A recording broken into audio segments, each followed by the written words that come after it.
আকাশবাণী কলকাতা স্থানীয় সংবাদ পড়ছি সুদীপ বসু।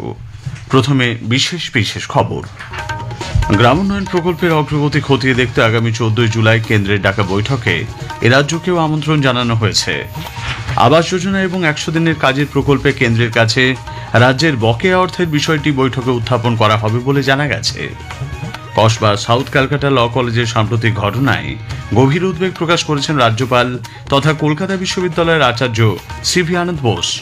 ওই কলেজে আজ থেকে ফের পঠন পাঠন শুরু হচ্ছে। উত্তর 24 পরগনা সন্দেশখালীতে 2019 সালে 3 বিজেপি কর্মীর খুনের তদন্তভার হাতে নিয়েছে কেন্দ্রীয় তদন্ত ব্যুরো সিবিআই। কাটোয়া বিস্ফোরণ কাণ্ডে পুলিশ এ পর্যন্ত 6 জনকে গ্রেপ্তার করেছে। গাঙ্গেয় পশ্চিমবঙ্গের উপর নিম্নচাপের প্রভাবে দক্ষিণবঙ্গের বেশ কিছু জেলায় আজও ভারী বৃষ্টির সম্ভাবনা। আসছে বিস্তারিত সংবাদে। গ্রামোন্নয়ন প্রকল্পের কাজের অগ্রগতি খতিয়ে দেখতে কেন্দ্র আগামী 14 জুলাই বিভিন্ন রাজ্যের সঙ্গে বৈঠকে বসছে। কেন্দ্রীয় গ্রামোন্নয়ন মন্ত্রকের কাজ পর্যালোচনা কমিটির ডাকা 2 দিনের এই বৈঠকে যোগ দিতে অন্যান্য রাজ্যের সঙ্গে পশ্চিমবঙ্গকেও আমন্ত্রণ জানানো হয়েছে। আবাস যোজনা 100 দিনের কাজ সহ বিভিন্ন প্রকল্পে কেন্দ্রের কাছে রাজ্যের বকেয়া অর্থ নিয়ে রাজ্যের পঞ্চায়েত ও গ্রামোন্নয়ন দপ্তরের প্রতিনিধিরা এই বৈঠকে সরব হবেন বলে মনে করা হচ্ছে। কলকাতা হাইকোর্ট আগামী মাস থেকে রাজ্যে 100 দিনের কাজ চালু করার যে নির্দেশ দিয়েছে, বৈঠকে তা নিয়েও আলোচনা হতে পারে বলে নবান্ন সূত্রে খবর। কসবার সাউথ ক্যালকাটা ল কলেজের সাম্প্রতিক ঘটনায় গভীর উদ্বেগ প্রকাশ করেছেন রাজ্যপাল তথা কলকাতা বিশ্ববিদ্যালয়ের আচার্য ডক্টর সিভি আনন্দ বোস। তিনি জানিয়েছেন, কলেজ পরিচালনা যাতে নীতিনিষ্ঠভাবে ও নিয়ম মেনে হয় তা সুনিশ্চিত করতে হবে। কোনো বহিরাগত বা প্রভাবশালী ব্যক্তি বা গোষ্ঠীর চাপে পড়ে শিক্ষা প্রতিষ্ঠান যেন তার মূল উদ্দেশ্য থেকে বিচ্যুত না হয় তাও দেখা দরকার। যে বা যারা শিক্ষার পরিবেশ নষ্ট করার চেষ্টা করবে তাদের বিরুদ্ধে কঠোর ব্যবস্থা নিতে হবে বলে রাজ্যপাল বার্তা দিয়েছেন। এদিকে কসবা সাউথ ক্যালকাটা ল কলেজে আজ থেকে ফের পঠন পাঠন শুরু হচ্ছে। সকাল 8টা থেকে দুপুর 2টো পর্যন্ত কলেজ খোলা থাকবে। বৈধ পরিচয়পত্র ছাড়া কলেজে ঢুকতে পারবেন না ছাত্রছাত্রীরা। উল্লেখ্য, ল কলেজে এক পড়ুয়াকে গণধর্ষণের প্রেক্ষিতে 1 সপ্তাহ ধরে ওই কলেজ বন্ধ ছিল। কেন ক্লাস বন্ধ রাখা হয়েছিল তা নিয়ে প্রশ্ন তোলেন শিক্ষামন্ত্রী ব্রাত্য বসু। কলেজ কর্তৃপক্ষ বিবৃতিতে জানিয়েছে, বিএ এলএলবির প্রথম সেমিস্টারের যেসব পরীক্ষার্থী পরীক্ষার ফর্ম ফিল আপ করতে পারেননি, আজ তাদের প্রয়োজনীয় নথিপত্র নিয়ে কলেজে যেতে হবে।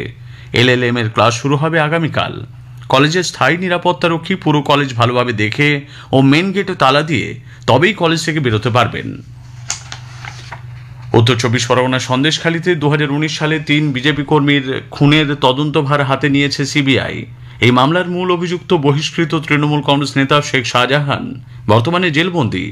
2019 জুন মাসে শেখ শাহজাহানের নেতৃত্বে দুষ্কৃতীরা প্রদীপ মণ্ডল, দেবদাস মণ্ডল এবং সুকান্ত মণ্ডলকে খুন করে বলে অভিযোগ। 3 বিজেপি কর্মীকে হত্যার তদন্ত সিবিআইকে দিয়ে করানোর জন্য কলকাতা হাইকোর্টে আবেদন জমা পড়ে।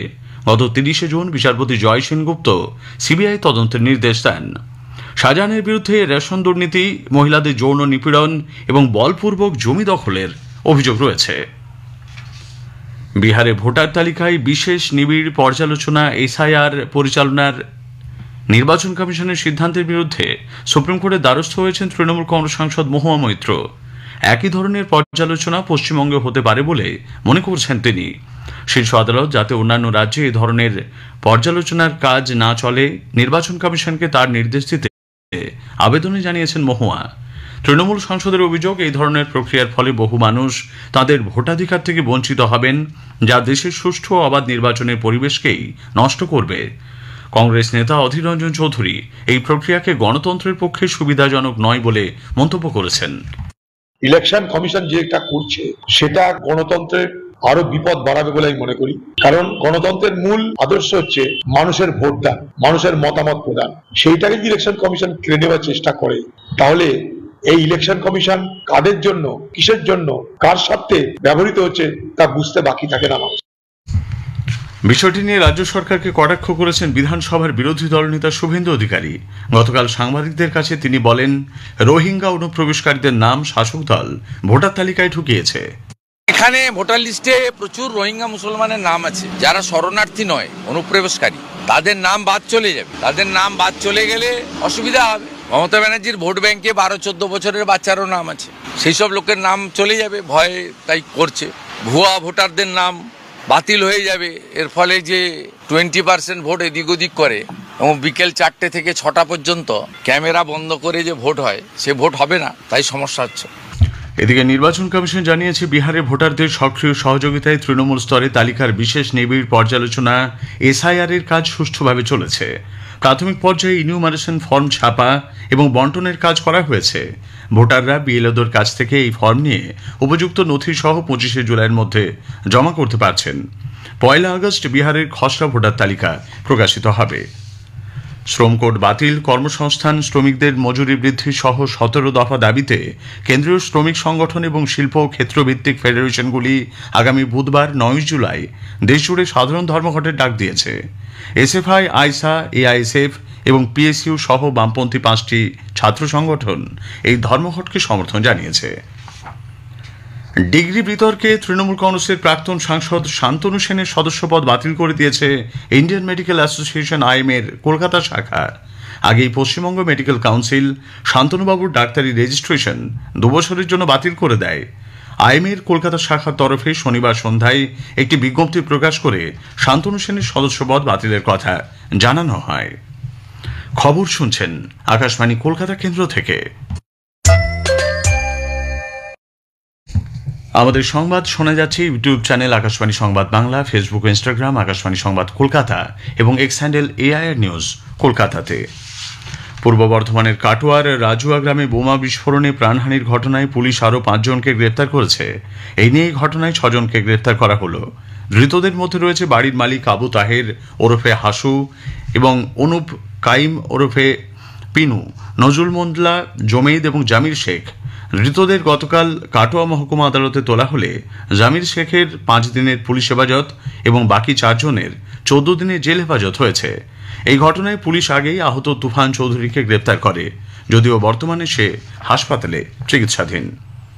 কাটোয়ার বোমা বিস্ফোরণের জন্য বিজেপি শাসক দলকে দায়ী করেছে।